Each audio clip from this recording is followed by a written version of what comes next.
ദൈവത്തിൻ്റെ അതിപരിശുദ്ധമായ നാമം വാഴ്ത്തപ്പെടുമാറാകട്ടെ. വീണ്ടും ഒരു നല്ല പ്രഭാതം നമുക്ക് ദാനമായി ദൈവം തന്നതിനെ ഓർത്ത് സ്തോത്രം ചെയ്യുന്നു. എൻ്റെ പ്രിയ അഭിഷിക്തന്മാർ, സഹോദരങ്ങൾ, സുഹൃത്തുക്കൾ, ആമേൻ, കൂടപ്പിറപ്പുകൾ എല്ലാവരും സന്തോഷത്തോടും സമാധാനത്തോടും കൂടി ആയിരിക്കുന്നതിനെ ഓർത്ത് ഞാൻ ദൈവത്തെ സ്തുതിക്കുന്നു. ഞാനും വടക്കേന്ത്യയുടെ ഒരു ഗ്രാമത്തിൽ ഇരുന്നു കൊണ്ട് നിങ്ങളുടെ മുമ്പിൽ ഈ ഒരു സന്ദേശമായി കടന്നു വരുവാൻ സ്വർഗത്തിലെ ദൈവം എനിക്കും തന്ന മഹാഭാഗ്യത്തെ ഓർത്ത് സ്തോത്രം ചെയ്യുന്നു. എത്ര പേർ സന്തോഷത്തോടു കൂടി ആയിരിക്കുന്നു. ദൈവികമായ സന്തോഷം നമ്മുടെ അകത്ത് ഇന്ന് പകലിലും നിറഞ്ഞ് കവിയട്ടെ എന്ന് ആത്മാർത്ഥമായി പ്രാർത്ഥിക്കുന്നതോടൊപ്പം തന്നെ ക്രിസ്തുവിന്റെ വചനം സകല ഐശ്വര്യത്തോടും നമ്മളിൽ നിറയട്ടെ എന്ന് ആത്മാർത്ഥമായി പ്രാർത്ഥിച്ചുകൊണ്ട് എല്ലാ ദിവസവും ധ്യാനിക്കുന്ന പോലെ ഒരു തിരുവചനത്തിലേക്ക് നമുക്ക് നേരിട്ട് പ്രവേശിക്കാം. ഈ ദിവസങ്ങളിൽ തുടർമാനമായി നാം കേട്ടുകൊണ്ടിരിക്കുന്ന സന്ദേശം വിശ്വാസത്തെക്കുറിച്ചാണ്. ക്രിസ്തീയ ജീവിതത്തിന്റെ അടിത്തറ എന്ന് പറയുന്നത് വിശ്വാസം എന്നത് തന്നെയാണ്. വിശ്വാസം എന്നതോ ആശിക്കുന്നതിന്റെ ഉറപ്പും കാണാത്ത കാര്യങ്ങളുടെ നിശ്ചയമെന്ന് ഈ മാസത്തിന്റെ തുടക്കത്തിൽ തന്നെ നമ്മൾ മെസ്സേജായി കേട്ടിരിക്കുന്നുവല്ലോ. ആ വിശ്വാസം ഇന്ന് പകലിലും നമ്മുടെ അകത്ത് വെളിപ്പെടട്ടെ എന്ന് ആത്മാർത്ഥമായി പ്രാർത്ഥിച്ചുകൊണ്ട് എല്ലാ ദിവസവും ധ്യാനിക്കുന്ന പോലെ ഒരു തിരുവചനത്തിലേക്ക് നമുക്ക് നേരിട്ട് പ്രവേശിക്കാം. ആമേൻ. 1 രാജാക്കന്മാരുടെ പുസ്തകം 17-ാം അധ്യായം 1-ഉം 2-ഉം വാക്യങ്ങൾ വായിക്കുന്നത് ശ്രദ്ധയോടെ കേൾപ്പിൻ. എന്നാൽ ഗിലെയാദിലെ ദിസ്പ്യനായ ഏലിയാവ് ആഹാബിനോട്, ഞാൻ സേവിച്ചു നിൽക്കുന്ന ഇസ്രായേലിന്റെ ദൈവമായ യഹോവയാണ്, ഞാൻ പറഞ്ഞല്ലാതെ ഈ ആണ്ടുകളിൽ മഞ്ഞും മഴയും ഉണ്ടാകുകയില്ല എന്ന് പറഞ്ഞു. നമുക്ക് ഏറ്റവും സുപരിചിതമായ ഒരു വേദവാക്യമാണ്. തിസ്പ്യനായ ഏലിയാവ് വിളിച്ചു പറയുകയാണ് ആഹാബിന്റെ കൊട്ടാരത്തിനകത്ത് കയറിയിട്ട്. അവിശ്വാസത്തിന്റെ വാക്കല്ല പറഞ്ഞത്, ഞാൻ പറഞ്ഞിട്ടല്ലാതെ എന്ന് വെച്ചാൽ ഞാൻ സേവിക്കുന്ന ഇസ്രായേലിലെ ദൈവത്താണ്, ഞാൻ പറഞ്ഞിട്ടല്ലാതെ ഈ ആണ്ടിൽ മഞ്ഞും മഴയും ഉണ്ടാകുകയില്ല. ഇതൊരു വിശ്വാസത്തിന്റെ പ്രഖ്യാപനമാണ്. ഇതെങ്ങനെ ലഭിച്ചു എന്ന് ചോദിച്ചാൽ, ഏലിയാവ് ഒരു പ്രാർത്ഥിക്കുന്ന മനുഷ്യനായിരുന്നു. ദൈവവുമായി നിരന്തരമായി ബന്ധമുള്ള ഒരു വ്യക്തിത്വമാണെങ്കിൽ അവന്റെ വായിൽ നിന്ന് ഒരിക്കലും അവിശ്വാസത്തിന്റെ വാക്കുകൾ വരത്തില്ല. വിശ്വാസത്തിന്റെ വാക്കുകൾ എപ്പോഴും ആ ദൈവവൈദ്യന്റെ വായിൽ നിന്ന് വന്നുകൊണ്ടേയിരിക്കും. കാരണം എന്നെ കാക്കുന്ന ദൈവമുണ്ട്, എന്നെ പരിപാലിക്കുന്ന ദൈവമുണ്ട്, എന്നെ പോറ്റിപ്പുലർത്തുന്ന ദൈവമുണ്ട്.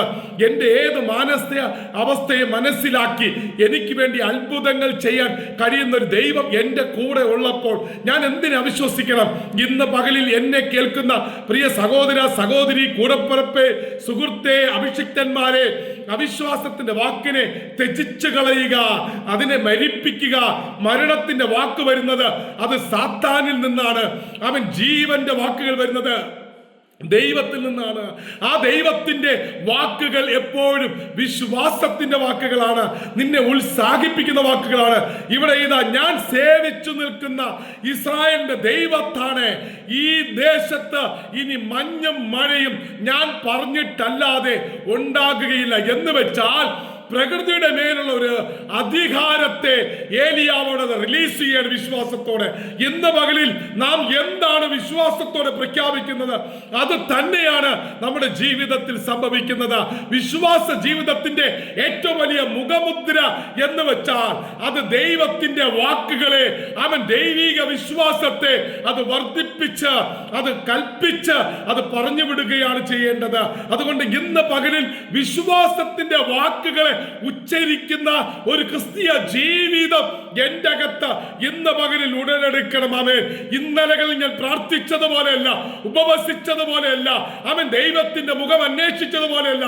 വിശ്വാസത്തിന്റെ വാക്ക ഒറ്റയ്ക്ക് നിന്നുകൊണ്ട് ഏലിയാവ് ആഹാബിന്റെ കൊട്ടാരത്തിനകത്ത് കയറിയിട്ട് പറഞ്ഞു, ഞാൻ പറഞ്ഞിട്ടല്ലാതെ മഞ്ഞും മഴയും ഉണ്ടാകുകയില്ല എന്ന് വെച്ചാൽ പ്രാർത്ഥിക്കുന്ന ഒരു ദൈവമനുഷ്യൻ, ദൈവവുമായി ബന്ധമുള്ള ഒരു ദൈവമനുഷ്യൻ, അവൻ പറയുന്നതാണ് ഈ ലോകത്ത് സംഭവിക്കുന്നത്. അതുകൊണ്ട് ഈ ദിവസങ്ങൾ നിന്റെ ഭവനത്തിനകത്തായിക്കോട്ടെ, നിന്റെ വ്യക്തിപരമായ ജീവിതത്തിനകത്തായിക്കോട്ടെ, നിന്റെ ശുശ്രൂഷ തലങ്ങളിലായിക്കോട്ടെ, നിങ്ങൾ എവിടെയാണോ നിങ്ങൾ ആമേൻ ഓരോ ദിവസവും ചെലവിടുന്നത്, അവിടെ വിശ്വാസത്തിന്റെ വാക്കുകളെ പറഞ്ഞു വിടുക, വചനത്തെ പറഞ്ഞു വിടുക, എങ്കിൽ അത് സംഭവിക്കുക തന്നെ ചെയ്യും. അങ്ങനെ വിശ്വാസത്തിന്റെ വാക്കുകൾ പറയുന്ന ഒരു നല്ല ദിനം ആശംസിച്ചുകൊണ്ട് നിർത്തുന്നു. May God bless you. Jesus loves you.